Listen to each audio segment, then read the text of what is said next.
But now we really are getting into the realms of making the knowledge easier. Like, subscribe, comment and hit the notification bell for any future videos.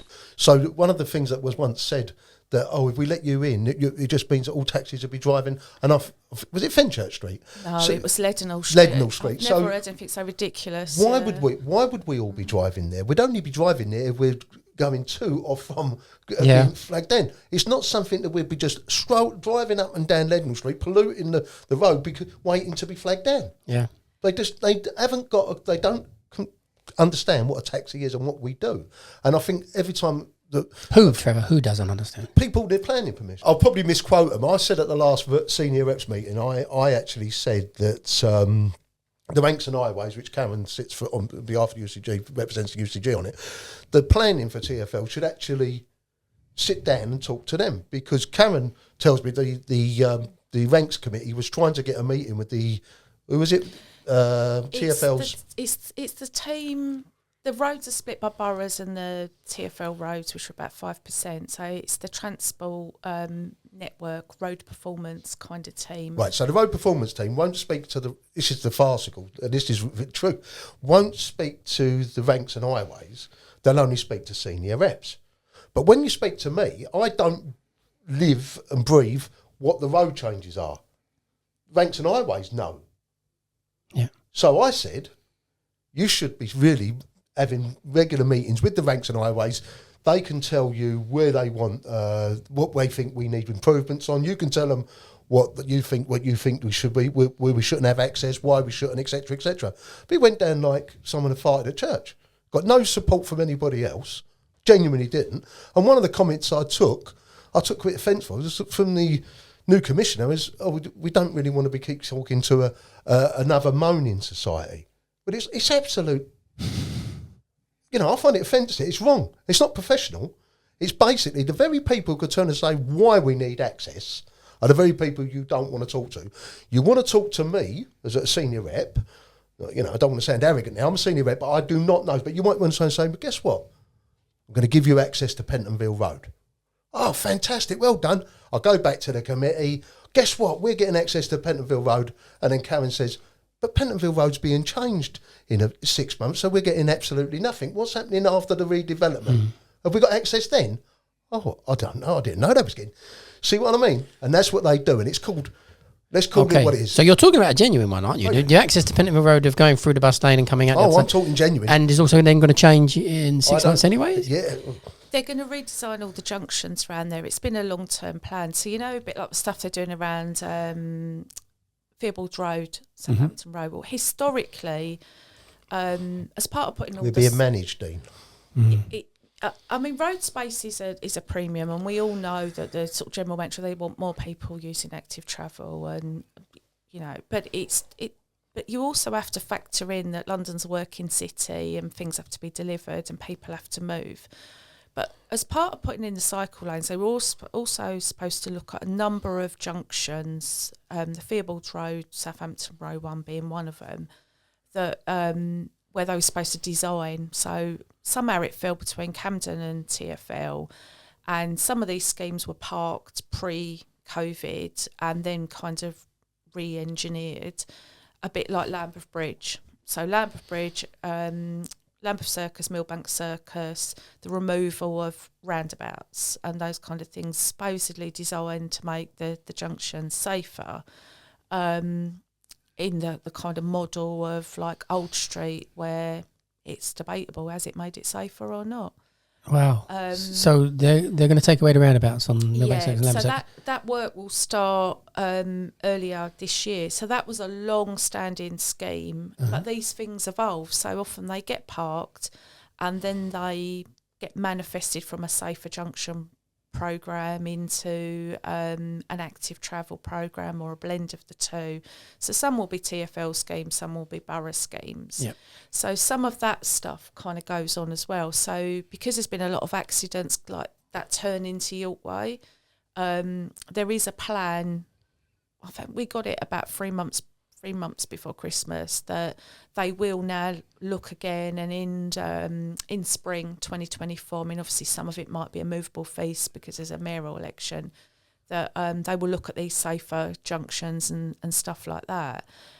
But the worry is it's the time it takes. So I think we had 18, there were 18 bus lanes that we'd wanted access to for, I think, I'm sure it was quoted as 10 years.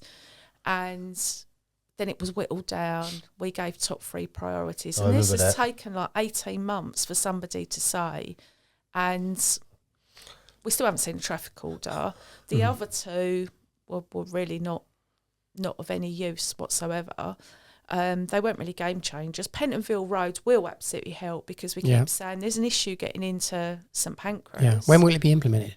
I don't know, waiting on the traffic order. We've been told it was early 2024. But the caveat with that is that they are going to have a total review of that area, so and then they'll change it anyway to something to suit something else.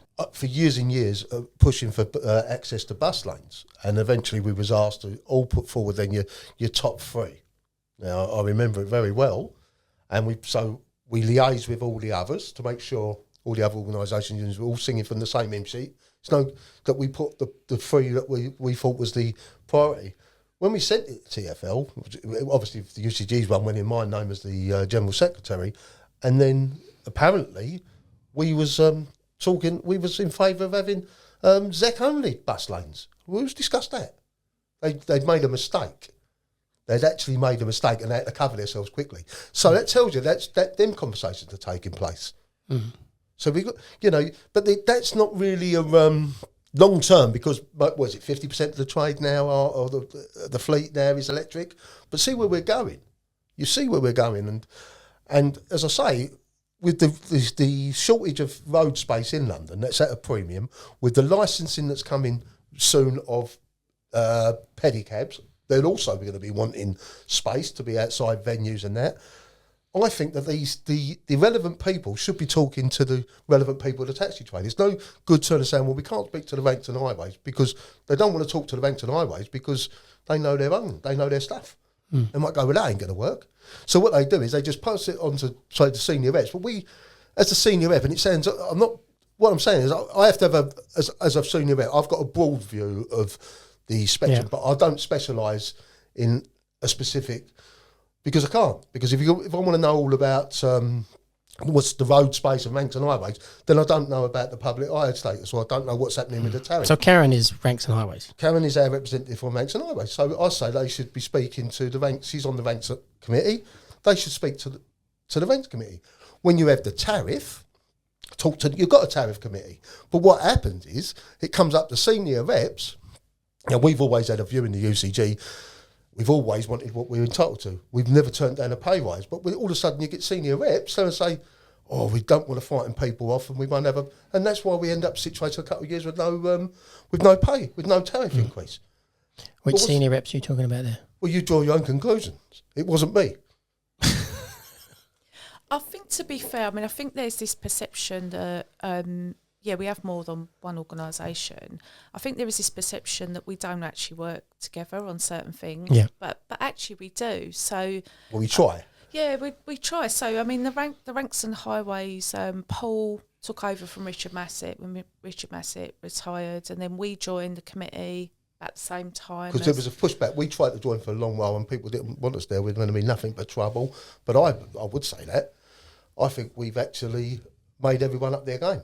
Mm-hmm. And tariff, they all work together and do a combined sort of response. I think, to be fair, we do pull in the same direction, but each org seems to have red lines or priorities. I think where the change needs to happen in terms of the trade is we're very much a reactionary kind of environment where it's about what we earn today, what we earn this week, the next pound note. So when we talk about vested interests, absolutely, we've all got vested interests. So, January comes around every year, the kind of kipper, we know it's going to happen. We all still drive around looking kind of miserable, but it's not a surprise because it happens every January. Yeah. So at the moment when you're out there, you probably don't want another 4,000 cabs out there. But medium to long term, we've got an ageing demographic. We need to replace the new bloods. And I think, you know, we've always had private hire drivers come in to knowledge. We've got some on our committee. We've got a lot of our members that came that route. I think the bit we're not getting is where we would get people coming from other industries, where people might have been made redundant. They might have thought they want to do a job where they're kind of their own boss and it's a bit more flexible. I don't think we're getting those pockets of people, but we used which to, make it. But it's lost its enticement. I mean, back in the day, and it goes back to what I say. Why is it lost? Well, many things have changed over the years, Trevor. But back in the day, you'd have police commissioners doing the knowledge. Yes, you would have certainly people that had very skilled and qualified jobs doing the knowledge. Something has changed with the perception of who and what our job is. We've taken a pounding in terms of the situation has just changed the perception of it and where the future will be. Technology has hit and changed the perception of where the future will be and the skill that we require. Why do we do the knowledge anyway? And this old thing. But when you did the knowledge, we still had sat-nav, and people were probably talking about it then. Why are you doing the knowledge still? Probably did, but the sat-nav is. Look, you can't undo technology, but forget the sat nav in a minute. You've got people acting like a ghost taxi fleet. So, in the past, you come out of you've come out of the theatre, then you need to get to you need to get to Waterloo Station. You're on the Strand. You're looking out for orange lights. Now you can open the phone. It don't only show you what's in the Strand. It shows you what's round the back, round the Aldwych, what's up on Fleet Street. You can see round corners through buildings. It's brilliant. And you can press a button and they're acting exactly the same. What is the difference between pressing that button or putting your hand out? Mm-hmm. And that is where, the two-tier system is not viable if you're both working the same. No, so now what you're getting into the realms of how do you separate those two things? Because the app is not going to go away. No, so how can you make it different? I mean, just throwing out silly ideas. A taxi, if you press the button, can be there immediately. But if you press the private hire button, he has to be. We've always said there should be a time delay. That's a UCG policy. Oh, I just invented that. I thought that's a UCG policy. Time delay. But people will say, all that'll happen is there'll be a little egg timer go on, and then it'll be. Well, look, do it. If it wouldn't make no impact into private hire's business model, they would have done it, wouldn't they? They would have done it. They wouldn't have been screaming, kicking. Lobbying not to have it. Mm-hmm. The argument was to do safety, women's safety. Yeah, to push back. But we have this old toffee sometimes when we go out and do the site visits. So when it suits safe travel at night is really important. Well, it should be important every night. Exactly. Because it's dark at 5 o'clock. So one of the things we're getting with Bank is a lot of passengers. Not only women, but sometimes they can, where people don't come in every day, you can come out of work at 6 o'clock and it's like the Marie Celeste. Mm-hmm. And there have been some more attacks and things around there.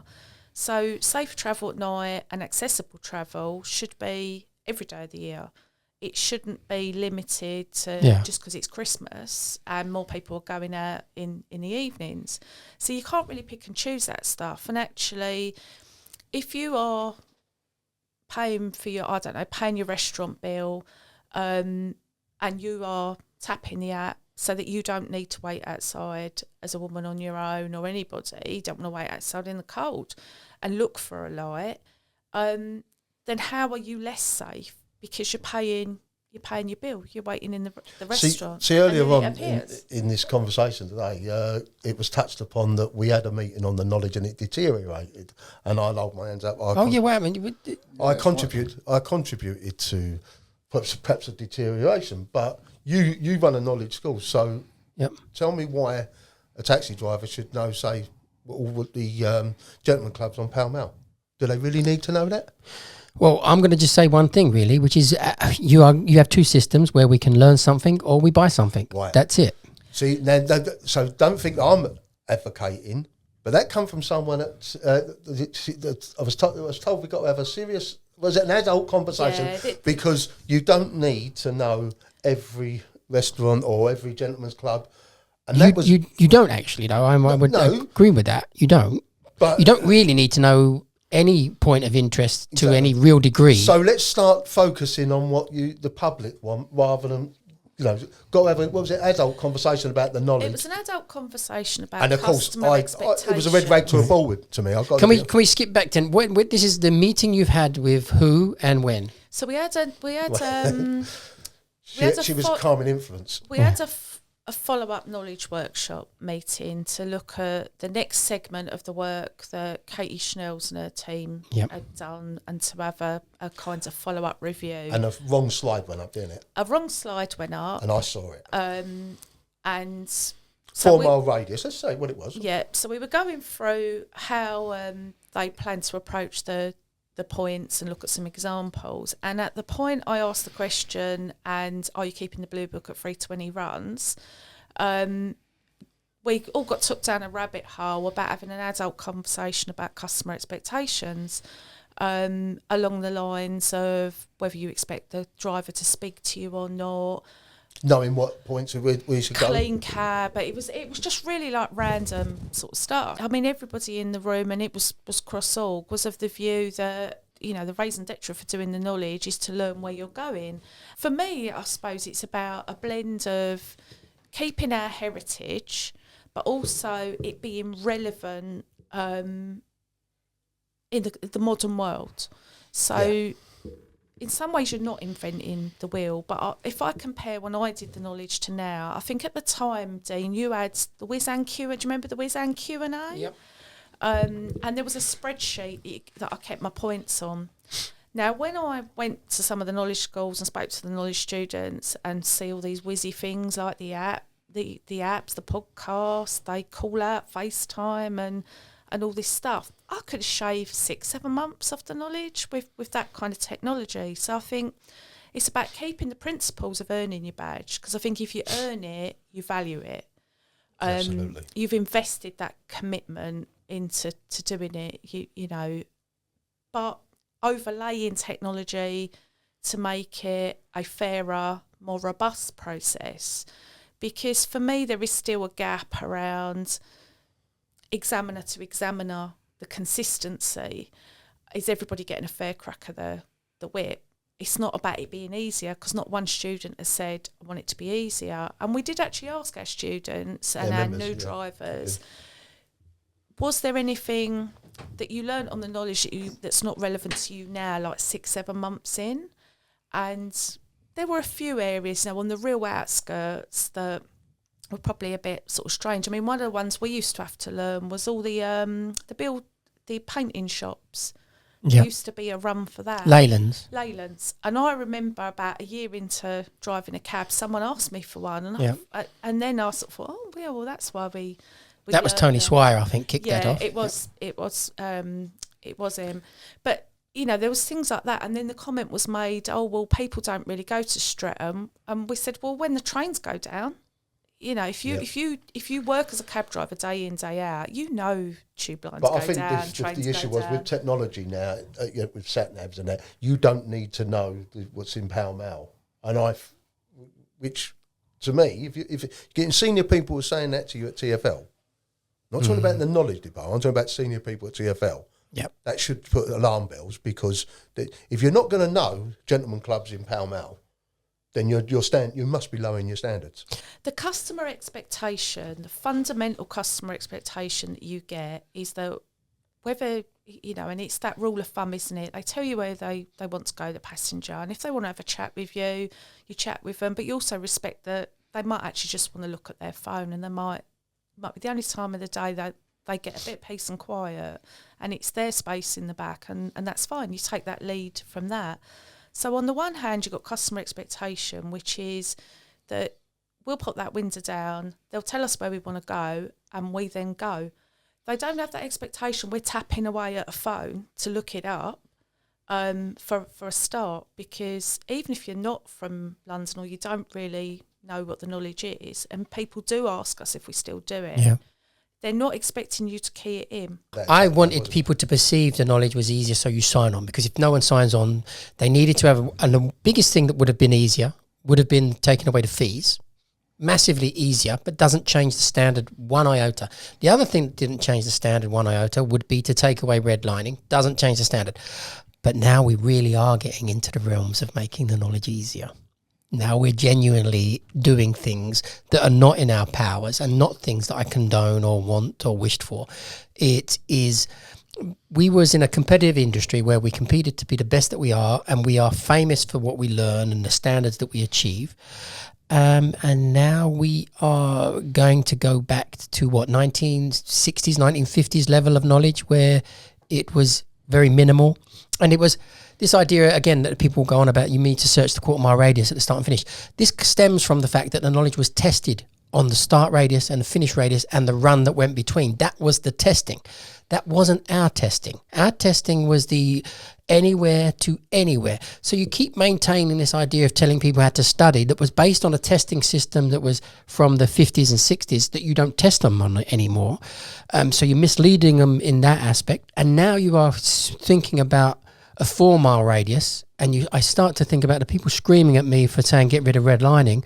Where are you screaming now? Because the 4-mile radius has not been a complete secret. It's drifted it out into the realms of the public. Yeah, and who's pushing it?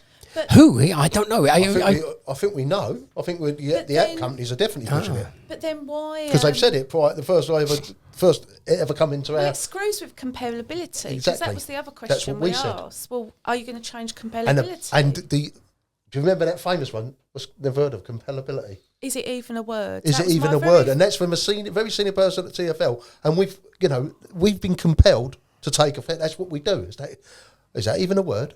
And all the letters you get with your licence renewal and stuff, one of the main things they have their standard paragraph about is passenger-led service. One of the main complaints that passengers have is being broomed, which I think we would all agree with, and the route. So when you see customer complaints, now they don't come from TfL, taxi private hire. They come from every complaint, be it the underground bus, whatever. And you'll get, if it's a complaint about a driver, you'll get a snapshot. So you don't get the whole picture, you just get a snapshot. And sometimes it's a misunderstanding, or, there's probably a key diversion when we looked at it. Piccadilly Underpass was shut westbound for ages. And all right, it was probably a wide line, but the driver's actually explained it to the passenger to explain I can go one side or the other, and ask the passenger to make the decision because the passenger's always right. And then they complain about the fare, which often is traffic related. But compellability is linked to that. So, we're compelled with it. Is that even a word? Well, that was my first ever TfL meeting. Was the day after they announced the car-free. The mayor announced the car-free city, and planned to kind of make it car-free and all the rest of it. That was my very first meeting that I. Well, I don't know about that. But I actually speculated that. That's been my idea of what's trying to happen anyway. So, and this again also feeds into my idea that this is what the PHV apps are seeing. They are going to see the reduction of everything going into town being only that is payable transport rather than drivable transport. And that's why we've got to maintain and fight for our legal status as a publicly hired trade. Mm-hmm. Because if the buses will go, then taxis should go. As they want to move towards this utopian world with 15-minute villages and no vehicles, taxis are not a car. They're not a private vehicle. They're a taxi. They're a publicly hired vehicle. And we've got to maintain that. And that will also give... Maybe that is some of the things the apps are looking at, because it gives them a percentage of commission for a part of an industry they should never even been in. Well, doesn't this bring us back, Dave, to making people like Unify? Yeah, but I also think, is this part of the mayor's new vision that he spoke about he's got for us? He's always got a vision. What the new vision? I don't know. I don't know what it is. Do we know? The vision, last week it was, we've all acknowledged that it's about the knowledge was the problem with the future of the taxi trade. Yeah, well, who's feeding him that? Because he doesn't know. Someone's feeding him. The problem with for the taxi trade and long-term longevity, is the knowledge. So it's already basically telling you. I'm going to agree with him a little bit. Well, you would. No, I mean, there is a problem, and the problem was this, that if you'd have got rid of redlining 6 or 7 years ago, you would have created an effect where, the knowledge is easier than it was before. Redlining is no longer existing. Which other study system where there's a snake and ladders system? No, you don't. But you take you said that in theory, show my ignorance here, but take the redlining, but the standard the candidate has to be at to be the required standard for the knowledge will remain the same. Exactly the same. So people didn't see it. So then our standards will not be dropping. And I've got no problem whether it takes whatever it takes, as long as the standard, at the required standard, is the same level. Mm-hmm. If you start getting a required standard with someone might know, the only thing they know on Oxford Street is Selfridges, and the only thing they know in Knightsbridge is Harrods, that's going to be reflected in your tariff. Mm-hmm. Because the member of the public, they and we all know this, they flag you down because they expect you, when they know where they want to go, they expect you to go to the route that they want. Mm-hmm. But a lot of times they don't know where it is, but they expect you to get them there. Mm-hmm. Because you're publicly eyed. They go, I've got to go to this restaurant. You've heard it. Yeah, get jumping. I know where it is. There is no need to change the standard. I mean, we are still going to be competitive and be the best that we want to be, because otherwise, again, we've said it many times before, who are you going to give a badge to? You may as well give it to the one that's most qualified. So we always have this competitive qualification. I stole it. I'm like that. I stole one of your sayings. And I said, we want to... Never stroke a burning dog. Which one? No, I've never stroked... I don't go nowhere near things like that, saying, I'm a good Catholic. Well, I mean, you kick your own. Skin a turd. Yeah, skin a turd. No, but I stole the one, we earn our badge. Yes. And the private eye buy their badge, and that's true. And we want to maintain. That's what we want to maintain. And it looks like that might not be... I mean, there is a thing happening right now that's going on underneath, behind the scenes. And I seem to have seen so much more outrage 5, 6, 7, 8 years ago when I suggested, basically, get rid of redlining, take away the debiting points for hesitation. It's a sneaky way of trying to give someone a D, and make the knowledge free again and let the drivers fund it through their thingy. That would be it. And the examiners would have kept their jobs. Now the jobs are kind of on the line. And now their job being on the line is making them come up with these inventive ideas that have not come from us.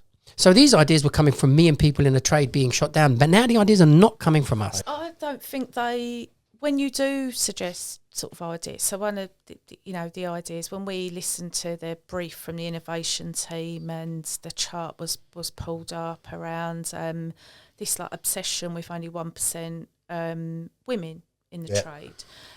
But when you looked at coach drivers, it wasn't far off.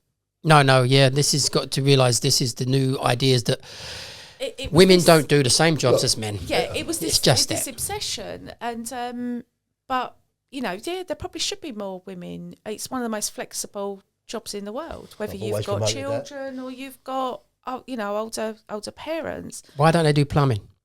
Or join the army? Or work in the sewers?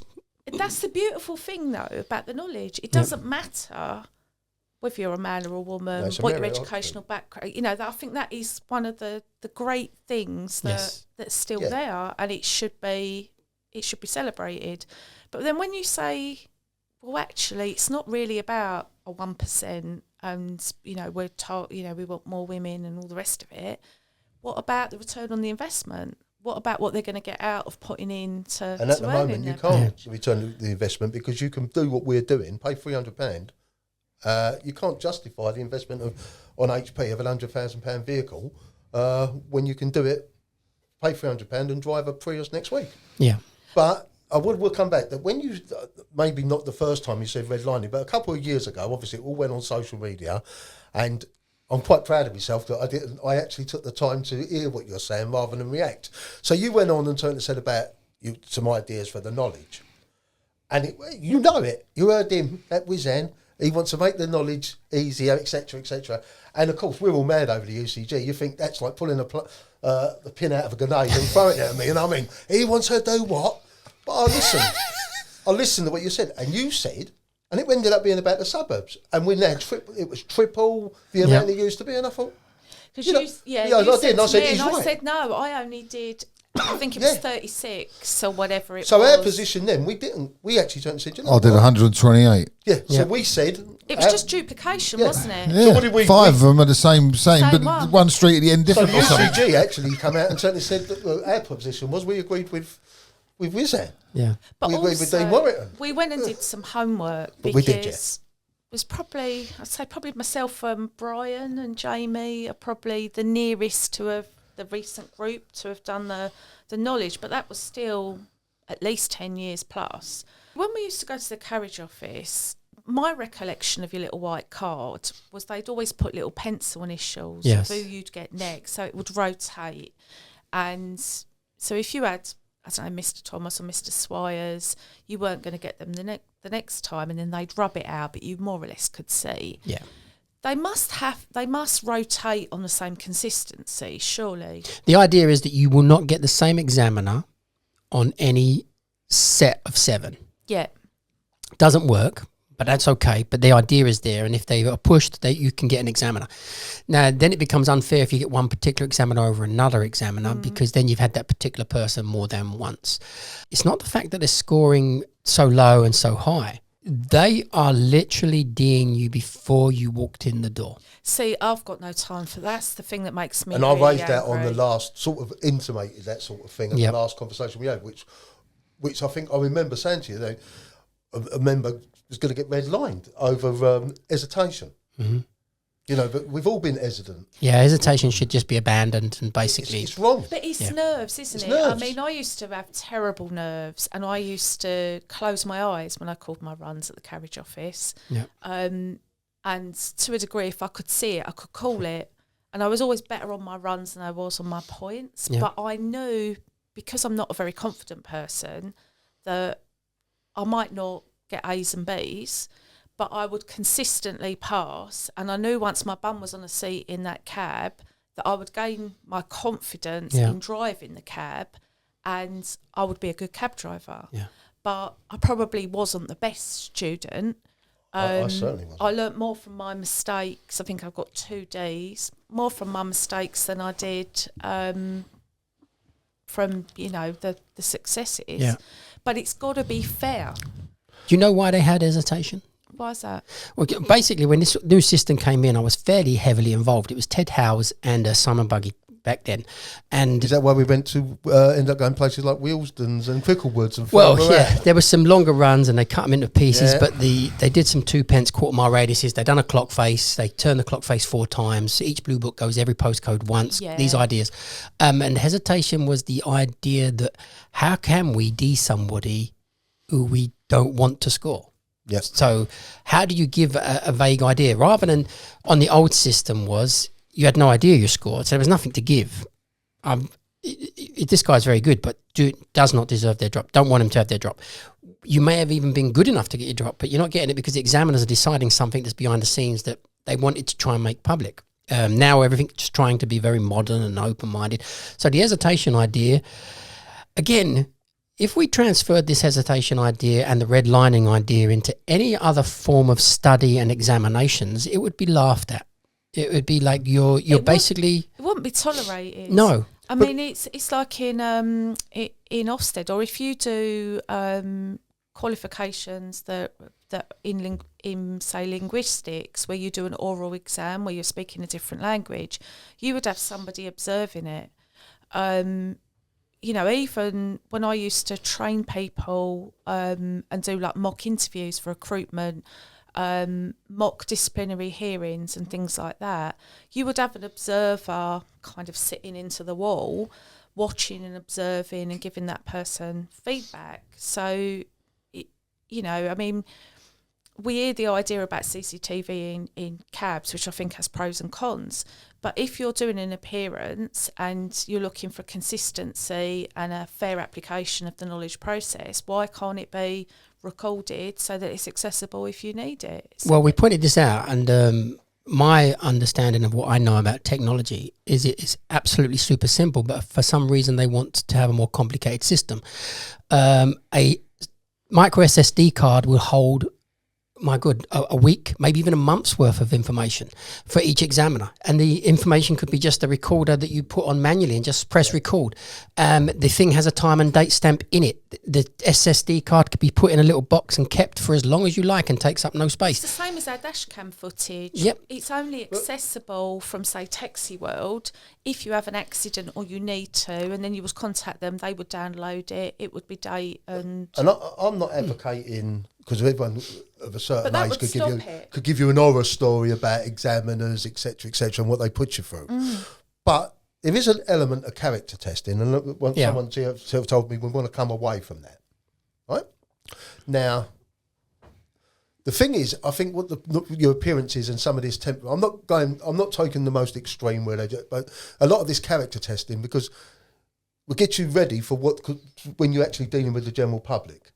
Now, God rest his soul, Mr. O'Keefe. Yep. I used to have a fix, not him, right? Because every time, it's funny now. Looking back, it is funny. He would chair like I'm in there, and he would say, "I'm disabled." Yeah, it was funny. And then you'd start give you your point. You'd say where it was going, and then you'd start calling it. Go, stop! You ain't strapped me in. Now, someone like me, because I wasn't good at knowledge anyway. Strapped you in, right? And I've lost it now. And and I'll always remember, I've called the Strand and I ain't called the Aldwych. I've gone Strand Fleet Street. He's tipped the chair, you've killed me. Yeah. You've killed me. You don't know, okay. And I thought, hello, Mr. O'Keefe. And every time it appears, I hope it ain't O'Keefe. I hope it ain't O'Keefe. And when I went up for my rec, and I kept waiting for a long while, and then my name was called out for my rec, and it was my nemesis. It was, it's O'Keefe. Oh, no, I ain't getting that. I'm not getting it today. But he actually said, looking back, he actually said, make way, cab driver walking. But, of course, I'm thinking, oh, no, he's going to start throwing himself all around the room. He's going to put me right through the ringer. But he was character testing me. Yeah. And very soon when I first got out, I got a guy who got in the back of my cab and started talking to me. Do you know this one? What's that one, mate? And he's singing. No, I don't know that. I wrote that one half hour ago. So everything the way O'Keefe was acting, you ain't strapped me in, it prepared me for them sort of people. And I'm not knocking the public. So I'm not advocating we go back to the same famous if the parrot's looking that way. But I do think you do need an element of character testing, because it also shows what you're like. Because if you was going to flare up... I'm not sure if that's character testing. I think that's having killing the boredom of the day's examinations. In that respect, he probably had a laugh at my expense. But we do need some temperament testing, shall we say? Because I think you'd spot it, Trevor.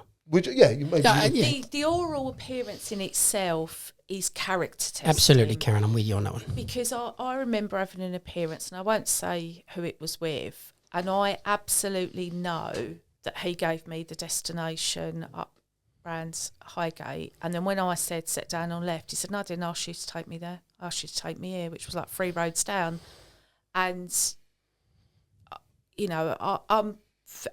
I'm very calm, I'm not easily flustered, so I just said, oh sorry sir, I must have misheard, carried on, called it, even though I knew he was going to give me a D, but somebody else might have flared up at that. Yeah. And there's those kind of subtleties that you get in an oral environment that you don't get on a map test or on a computer. So if that element's kept, but the entertaining yourself as an examiner to make it life difficult is just not right. No, it's not professional. It's not professional, and it technically it's supposed to be an educational. Mr. O'Keefe and my appearances with Mr. O'Keefe were like scenes out. I mean, I would like to go back to it, but I make Karen exactly right on this. But these are different era completely. Yeah. But my appearances, with every appearance, and God rest his soul, because he was the one who gave me my rec and shook me hand. But it was like scenes out of Monty Python. Yeah. And I think I'll have him. I haven't had him since the last time he killed me. So I want to get a cup of tea. I always remember it. We're going to go. No, I don't want to go there. I don't like the tea there.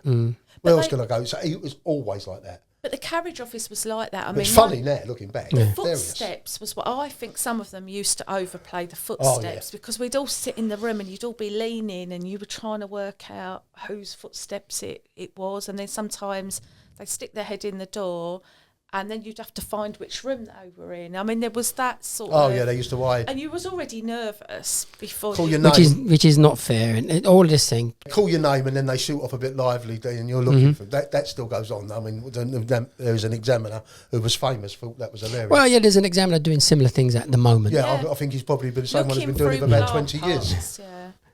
But I'm not saying that everybody's got a score every time, because you might not have put the work in, you might not have called it, in a sort of straight direction. But picking and choosing stuff just to make life hard isn't really the way to go. No. I mean, I don't think anybody can expect to have all appearances and maybe not.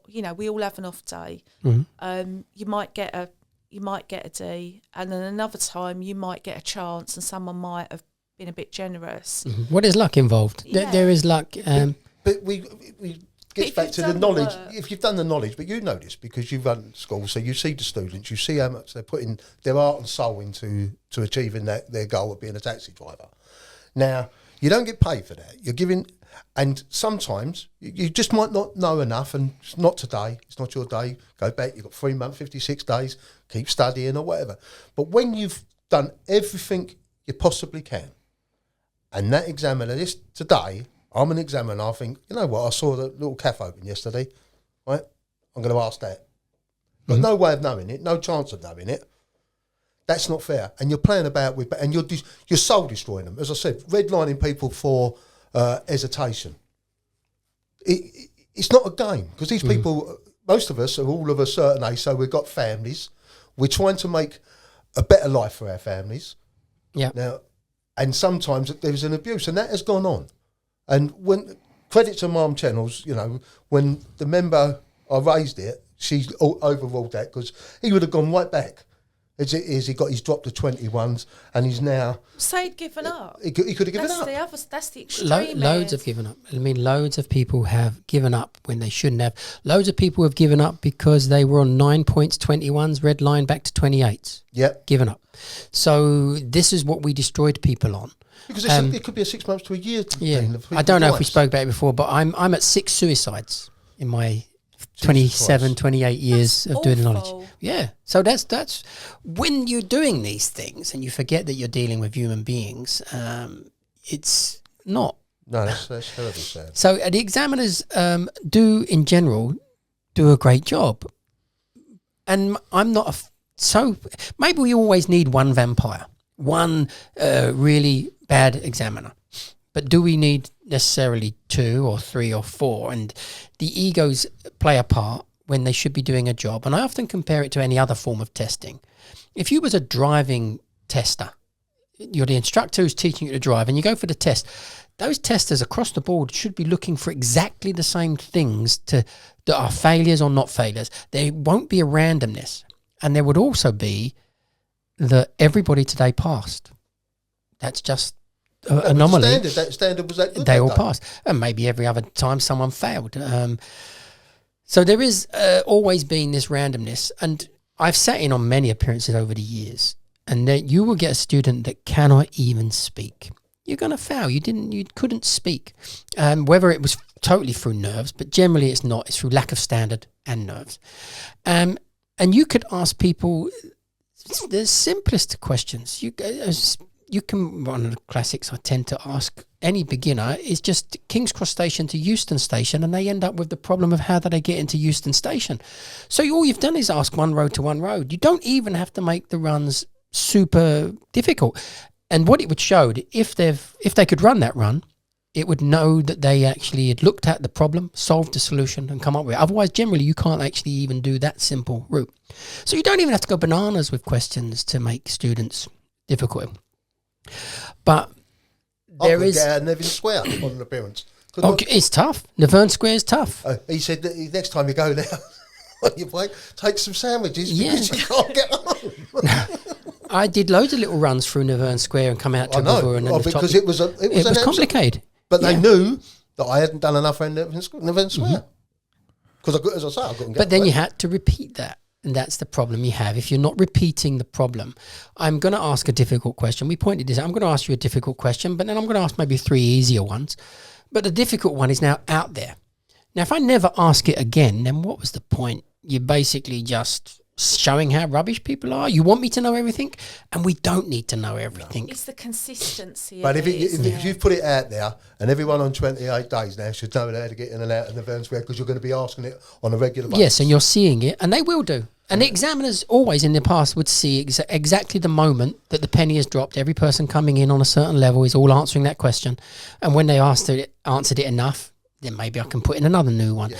And you can build on that. But the standard that we've gone from the 1950s to the 60s to the... Now. Yeah, I have to confess, I think it's the decline of the standard started quite a while ago. But the standard reached epic proportions. We were amazing at what we was being asked to achieve. At the moment, the numbers are just far too low to maintain that standard. So there is a battle going on between that. But now you have shocked me if the idea of the 4 mile, I thought the 4 mile thing was put to bed. But you said it was the wrong slide, so it may have been put to bed. I saw it and I reacted. We're as you still can imagine. waiting for this. We've asked for the slides and the briefing notes. And we're still waiting 2 months later? Yeah, because we asked after Christmas because it was in an article saying that we'd all been shared the plans and had agreed. That was the Merralls article? Yeah. And we hadn't seen Taxi them? Point. Yeah. And agreed them, so I followed it up and I'm still waiting to hear. Okay. But something's afoot. Yeah, I mean, I don't know. I just don't understand why.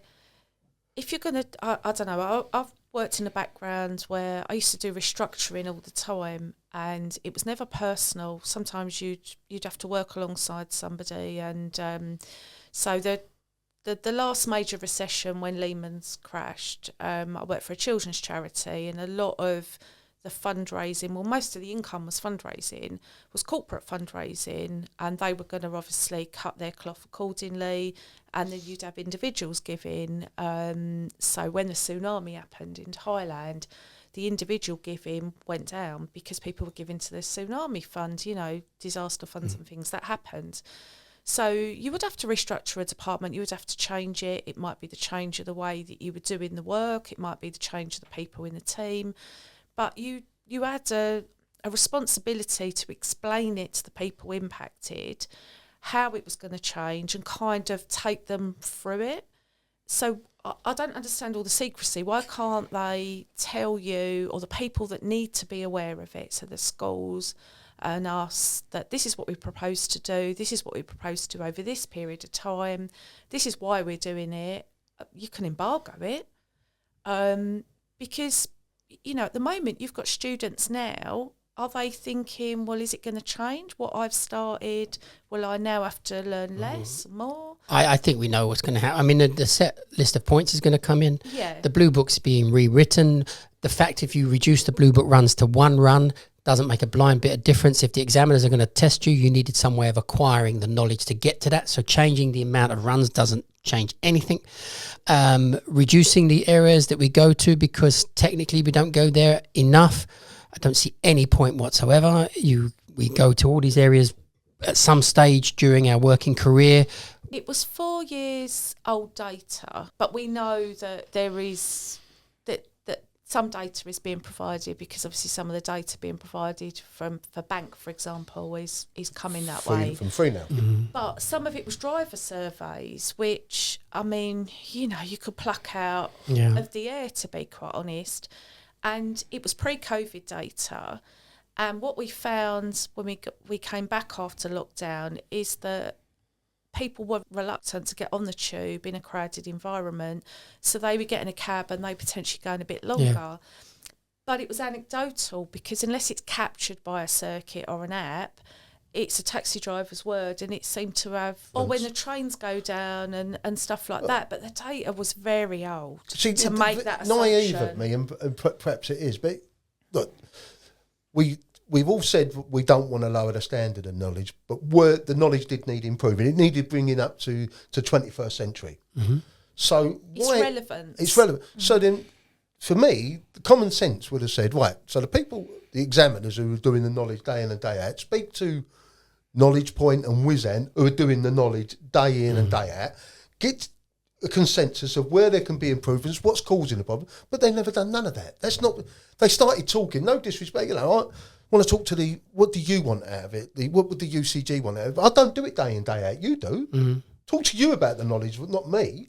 Why would you talk to people who are not even regulated about what should happen with the knowledge? It baffles me. Yeah. So we was quoted a figure, and I might have misquoted it. On average, was it 12 appearances to get? I think it was 12 to 18. 12 to 18. If you was part-time to full-time. And then now, it was 36 to 43. And now it's 36 to 43. Well, London hasn't drastically changed. So why has it gone from 18 to 36? Oh, there's more to that sort of statistic than meets the eye. That basically there were more people, more dedicated and more full-time going back in time. There are more people now that are part-time. There's the very, very few full-timers that chose this as a career. My generation, we were all full-timers. There was loads of us. And now it's completely changed. So these people are going to take longer. Well, obviously, yeah. Can you learn it? So Yeah. that's. But would it go from 18 to, say, 43, then? Well, back then, Trevor, there was people that did the knowledge in 20 years, going back 20 years ago. So there were people that had been on it 10, 15 and 20 years then. So they were the people that were doing it part-time and trying to wing it. And they were the people they wanted to weed off, which they successfully did, that we now need, begging them, we need the 20-year veterans to be on the knowledge so that everybody kind of maintains a job that they got. Some of there was some outliers that were affecting, they said, the figures, but they'd started to see the appearance numbers coming down now. Mm-hmm. And I think one of the things that there was this gap before where there's this like notional 2-year kind of deadline to do your blue books. So people were going out doing the blue books but weren't necessarily putting their application form in, or they weren't kind of on TfL's radar. But now those numbers have kind of aligned, if you like, and people are actually on their radar. And when they come in for the initial talk, they might be 2 books in. Yeah. So there's some of that sort of changing. But also I think historically you had a lot of people who only went to a school once they got a D. Why the hell, as I say, to repeat myself, why they couldn't have just got you the experts in, because that's what you are, and talk about it, and then come to the trade bodies and try to say, look, we're going to make some changes to the... That would have made complete sense, Trevor. That's why they couldn't do that, because we could have discussed it. And I would have said to you why I think it's good, and you always can put a slant on it that I like, because I can't see that side of the argument, and we can debate it out.